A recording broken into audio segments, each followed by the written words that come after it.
That's all right, bitches. We're back. Young Turks, baby. Back on YouTube. That's what I'm talking about. All day, baby. All day, all night. We're coming at you. All right, we're unbanned. Everybody watch the fuck out. Okay? We're coming to your house. We're coming to your house. All right, no problems going forward. We got the Copperfield and the Prince and the thing straightened out. We got baseball straightened out. But you know what, baseball? We're coming right back at you. Here's a little sports with Who Shot J.R. Jackson. Let's get it on! Time now for sports with J.R. Jackson. Right back in your motherfucking ass. I just had to get that out. I'm sorry. Since we're back, you know. All right, so baseball was one of the strikes against us. Take this strike. See what happens. How many of your bitches just got busted? Oh, there was over 80 players there. Okay, I'm sorry. First of all, the Mitchell Report, it was put together by the former Senate Majority Leader George Mitchell, who was hired by Bud Selig to examine the whole steroids problem with Major League Baseball. A lot of names, a lot of big names were put out on this list that came out today, Thursday, December 13th. Was put out with players listed for use or possession of steroids or under other banned substances. The big name, Roger Clemens, is he was listed so many times in the report, like his by name, is referred to 82 times by name in the report. Roger Clemens, who works out with Andy Pettitte. They were both with the Yankees, so they're good friends. They're workout buddies, so they're all implicated on the same thing, or just mentioned in the report in a certain kind of way. All right, before we go any further, this is the point where I know you all have done it. I did it too. I knew it. I knew it was Roger Clemens because the dude's 89 and he's still throwing like 128 miles an hour. Like, how does that happen? And he's so big too. He's like buff. Right. And so I was like, oh, come on, that dude's on the juice. How come they never talk about the pitches? I remember saying, I called it. So, but a lot of the other ones I didn't suspect. Now, people have been getting on Miguel Tejada, right? And I was like, no, Miguel Tejada's a good guy. He wouldn't do that. There's a breakdown of there's three different sections that they had it in, basically. First section was players that were connected to steroids either through use or possession. That's where you got Roger Clemens and Andy Pettitte, some of the big names. David Justice, Mo Vaughn. They're all in this section. Oh, I used to love Mo Vaughn and David Justice, man. First Halle Berry dumps your ass, and now you're busted on steroid issues. It's a tough day, man. There's no justice in this country. No justice, no peace. The second section, actually, I'm sorry. Also, that you had Rafael Palmeiro, of course. He's the one who tested. He had to testify with him. Paul Aduca, Eric Gagne. You know, these are guys who maybe have had some kind of injuries because a lot of times they say the injured guys will to try and get back. They take the stuff or whatever. And I feel like the steroid guys sometimes get hurt more too. Mm-hmm. But yeah, it said that's what happened. I think, and then a lot of times if they don't take it first, they'll be injured. And I think a lot of times that's when the pressure comes. In order to come back faster or to recover quicker, they do things like that. So the second group was alleged internet purchases of performance-enhancing substances. So maybe not necessarily steroids, but they linked them through an internet buying. That's Jose Canseco, who had the book Juiced, who implicated about 100 guys.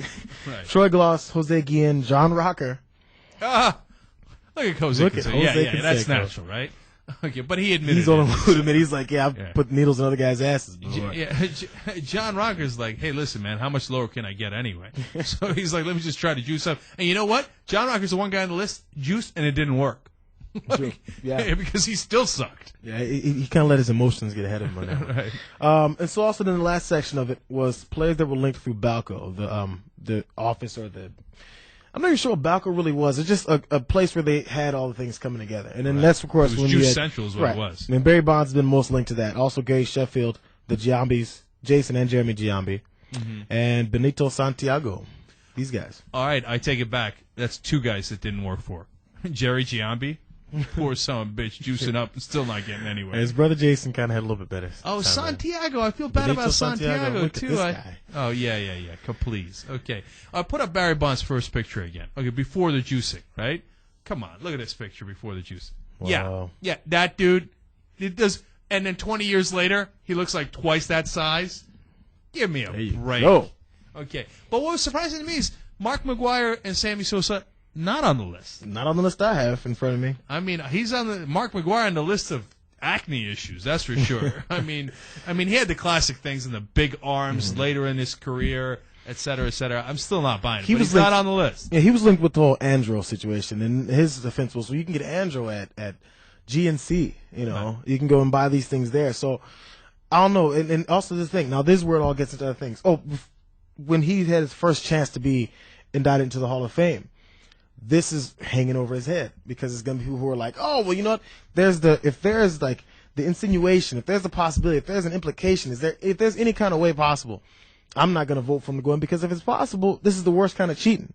So this is good. And now we have Roger Clemens on the list, who everybody is a shoe-in Hall of Fame. Everybody loves Roger Clemens. Right. Shoe-in Hall of Fame, the Rocket. You know, if you have a nickname, you're in the Hall of Fame. Well, by the way, JR had one of the great Freudian slips of all time there. Instead of saying inducted to the Hall of Fame, he said indicted into the Hall of Fame. And that's what's going to happen to Clemens and Bonds and a lot of those folks, apparently. And there might be more names coming out later, not necessarily as part of this report, but actual authorities are investigating criminal charges against some baseball players, so the list might get larger as we go along. So some of the specifics, just one last part. Some of the specifics. The former New York Yankees Major League strength and conditioning coach, Brian McNamee, he's the one who brought out Clemens' name to the whole picture. He said more than a dozen Yankees, past and present, were among the 80 or so players identified. That's what the report also says. But he said during this period of improved performance that Clemens had after the '98 season, he told the strengthening coach that the steroids had a pretty good effect on him. That's his quote. A pretty good effect on him. And also during the middle of the 2000 season, Clemens made it clear that he was ready to use steroids again. He said during the latter part of the regular season in 2000, he said he injected Clemens in the buttocks 4 to 6 times with testosterone from a bottle labeled Sustanin 250 or something else, just trying to hide it, basically. Right. He's just, he bulldozed through all through Roger Clemens. Yeah, they got a guy at the Yankees and a guy at the Mets. So some of the Yankees and Mets are complaining, well, you got witnesses against us, just they happen to be working at our clubhouse, but you didn't go to all the clubhouses and you didn't get witnesses from the other team, so we kind of got robbed. But, dude, you shouldn't have been getting injections into the buttocks in the first place, and then you wouldn't have had any problems.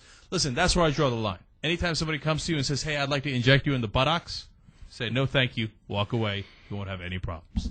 At the bottom of this clip, you tell us, should they all have asterisks? Should they all be banned from the Hall of Fame? And then we'll tally it up, and we'll know, and then that'll be the ultimate decision. I'm sure that's how baseball will decide, by checking the bottom of this YouTube clip. All right, guys, we love you. Young Turks, we're back.